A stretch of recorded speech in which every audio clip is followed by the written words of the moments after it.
As chuvas começam a retornar em algumas regiões do Brasil.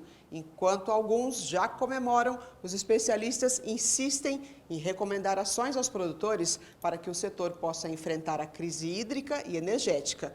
É possível manter a escala de evolução da base das cadeias produtivas da carne e do leite sem prejudicar o meio ambiente. Vamos ouvir o professor da Exalc, que é o coordenador científico da Nutrientes para a Vida, Walter Casarim. Com você, Cairo.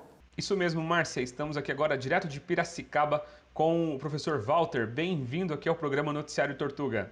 Muito obrigado, Cairo. É um prazer muito grande. Bom dia a todos os ouvintes. E a gente fica muito feliz de poder participar e falar um pouquinho sobre agricultura com vocês. A gente que agradece aí pela sua disponibilidade e vamos começar o nosso papo aqui. Eu já queria te perguntar o seguinte: hoje, qual que é aí a importância do produtor se atentar a uma boa estratégia para ele continuar a sua produção sem ser prejudicado aí pela crise de água e de energia que a gente está enfrentando? Cairo, eu vou dizer que o primeiro momento, eu diria para eles rezarem bastante para cair a primeira chuva, né? Por que a primeira chuva? Porque as plantas ou as sementes precisam dessa umidade para poder germinar.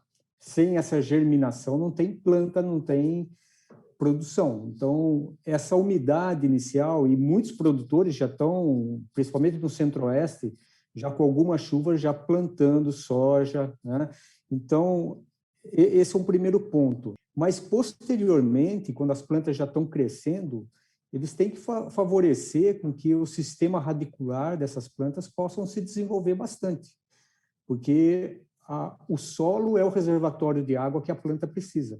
Então, formando raiz, e como que ele vai formar essa raiz? Através da calagem, através do uso de gesso para aprofundar esse sistema radicular, fazendo adubação, uma adubação bem correta, equilibrada, né, para que a planta possa estar produzindo a sua energia para poder suplantar esse período de seca que pode acontecer, né? E professor, hoje na pecuária brasileira a gente sabe que a maioria do rebanho aí para a produção de carne e leite é a pasto. E como que o produtor ele pode trazer todas essas questões aí para dentro da sua pastagem para ele continuar aí com um pasto que tenha nutrientes suficientes, que seja suficiente para a alimentação desse rebanho? Evitar compactação, esse é um ponto importante para a pastagem, que a gente sabe que tem problemas de compactação, porque quando não tem compactação, ou quando tem a compactação, existe uma infiltração de água muito dificultosa.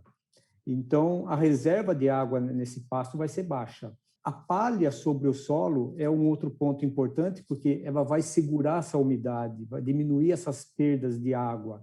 A adubação também é um outro ponto importante, Caio, porque a gente sabe que muitas pastagens, né, no Brasil, elas não são bem adubadas, elas têm uma restrição muito grande em termos de adubação.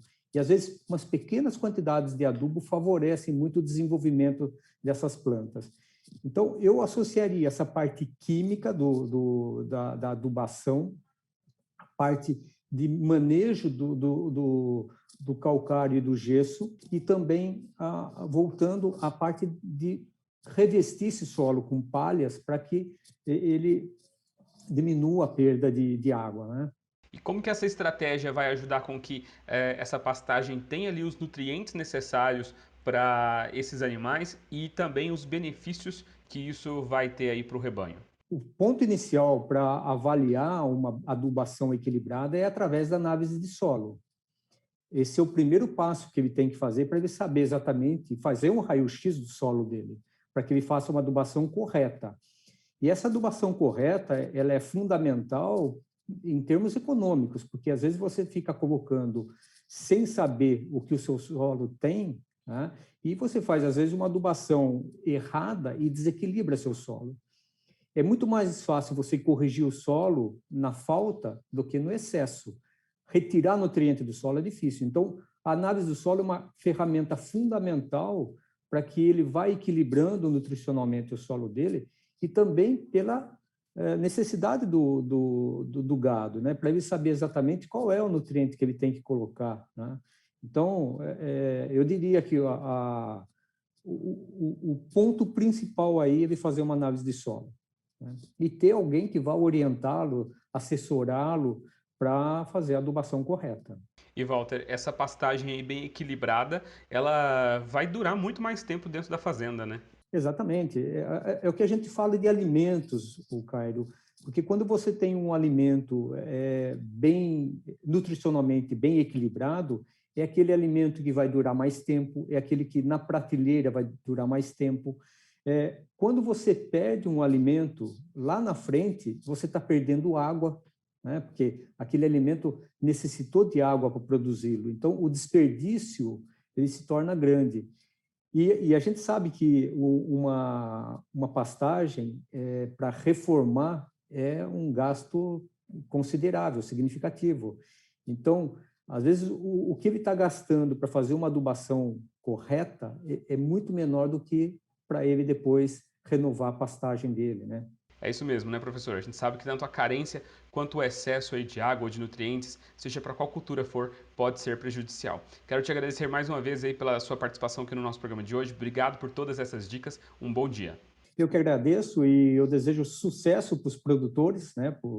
Porque parece que está vindo um ano um tanto difícil. Então, nós vamos ter que ter muito cuidado, né, no manejo das pastagens e das culturas também. Ok? Muito obrigado.